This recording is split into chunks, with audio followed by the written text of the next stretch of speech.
दरवर्षी राज्य शासनाकडून अल्पसंख्याक विद्यार्थ्यांना परदेशी जाण्यासाठी शिष्यवृत्ती दिली जाते। मात्र हे जे काही 75 विद्यार्थी आहेत त्यांना राज्य शासनाकडून अद्यापही शिष्यवृत्ती प्रलंबित आहे। या संदर्भात खरं तर अधिकची माहिती आपण काँग्रेसचे नेते अक्षय जैन सध्या आपल्या समवेत आहेत, आपण त्यांच्यासोबत चर्चा करू। नक्की सर, काय प्रकार आहे, काय अधिकची माहिती?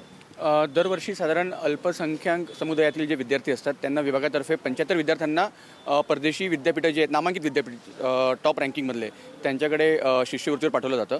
तर साधारण ऑगस्ट-सप्टेंबर महिन्यात हे विद्यार्थी जात असतात। पहिला इन्स्टॉलमेंट जी फीज असते म्हणजे विद्यापीठाची फी असेल किंवा त्यांचं जे खर्च आहे राहण्याचं खाण्याचं ते शासन देत असतं।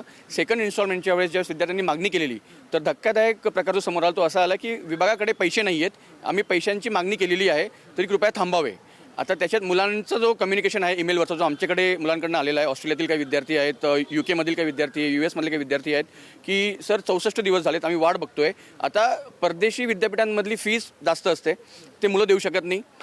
तिथं राहणं आणि खाणं, जे मेसची फीज असेल किंवा त्यांचं जे भाड्याचे घर असतील, जे हॉस्टेल असतील तर ते पण पैसे त्यांना द्यायला नाही आहेत। आणि याच्यात सर्वात वाईट गोष्ट अशी आहे की भारतातील महाराष्ट्र म्हणून राज्य आहे आणि त्या राज्यातील जर देऊ शकत नसतील तर तो मेसेज आंतरराष्ट्रीय पटलावर खूप चुकीच्या पद्धतीने मांडला जातो, त्या विद्यापीठांमध्ये होईल आणि त्याचं एम्बॅरेसमेंट आपल्या विद्यार्थ्यांना ते सोसावं लागतं आहे। या संदर्भातले खरं तर विद्यार्थ्यांनी तुमच्यासोबत काय म्हणजे माहिती सांगितली आणि आता या गोष्टीचा पाठपुरावा तुम्ही नक्की कसं करणार आहे? नाही, मी आपल्यामार्फत हीच मागणी करतोय शासनाकडे की कृपया करून तुम्ही हजारो कोटी शेकडो कोटी रुपये तुम्ही जे वायफळ खर्च करतात बाकीच्या विविध योजनांवर किंवा गोष्टींवर, तर त्याच्यातनं फक्त काही 15-20 कोटीची मागणी आहे विद्यार्थ्यांची, ती तुम्ही तात्काळ देण्यात यावी, जेणेकरून ॲटलिस्ट महाराष्ट्र शासनाची जी आपण म्हणतो लाज असं म्हणू नये शब्द, परंतु लाज जाणार नाही। कारण विद्यापीठांमध्ये मेसेज काय जातोय, इंडियन स्टुडंट्स जे फीज देऊ शकत नाही तरी इथं येऊन बसलेले आहेत, तुम्हाला जर जमत नसेल तुम्ही ती योजना बंद करा ना, तुम्ही मुलांना एम्बॅरेसमेंट तुम्ही तिथं कशाला तुम्ही हे करायला लावतायत? आणि तिथं राहणं आणि खाणं सर्वाधिक महाग ती गोष्ट आहे ज्या मुलांना शक्य नाही आहे, तुम्ही त्यांना फक्त मेरिट आणि स्कॉलरशिप बेसिसवर तिथं पाठवलेले आहे, आता ते पैसे कुठून आणणार आहेत? तर त्यामुळे ॲटलिस्ट मी त्यांना लवकरात लवकर हे पैसे जे आहेत त्यांच्या अकाउंटमध्ये ट्रान्सफर करावे आणि त्यांची जी फीज असेल, कारण मुलांना परीक्षेला बसता येत नाही आहे, त्यांचं जे लॉग इन ID जे आहेत ते त्यांनी ब्लॉक केलेले आहेत, त्यांचं अटेंडन्स मार्क केलं जात नाही आहे आणि खरं तर ज्या विद्यार्थ्यांची शिष्यवृत्ती प्रलंबित आहे त्या विद्यार्थ्यांचं नक्की म्हणणं काय आहे?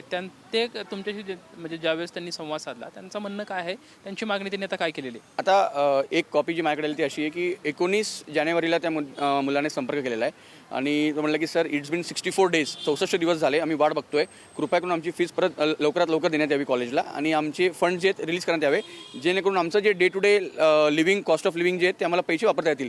आणि तिकडनं त्यांना उत्तर मिळत नसल्या कारणाने त्यांनी मला संपर्क केला आणि असे बरेच विद्यार्थी आहेत, म्हणजे जवळपास सर्वच विद्यार्थ्यांना अजून त्यांचे पैसे मिळालेले नाही आहे। तर हे विद्यार्थी कोणत्या कोणत्या देशामध्ये आहेत किंवा विद्यापीठामध्ये शिक्षण घेत? हे ऑस्ट्रेलियामध्ये आहे, UK मध्ये आहे, अमेरिकेमध्ये आहेत आणि सर्व विद्यार्थी आपले महाराष्ट्रीयन आहेत, महाराष्ट्रातील विद्यार्थी आहेत, याच्यात कोणीही बाहेरच्या राज्यातील विद्यार्थी नाही। वेगवेगळ्या योजनांवरती पैसे खर्च करण्यापेक्षा विद्यार्थ्यांच्या शिक्षणासाठी खरं तर राज्य शासनाने जी शिष्यवृत्ती आहे ती तातडीने या विद्यार्थ्यांना देण्यात यावी अशी मागणी अक्षय जैन यांच्याकडून होताना आपल्याला पाहायला मिळते। कॅमेरामॅन कृष्णा पवारसोबत लक्ष्मण जाधव, TVN मराठी, पुणे।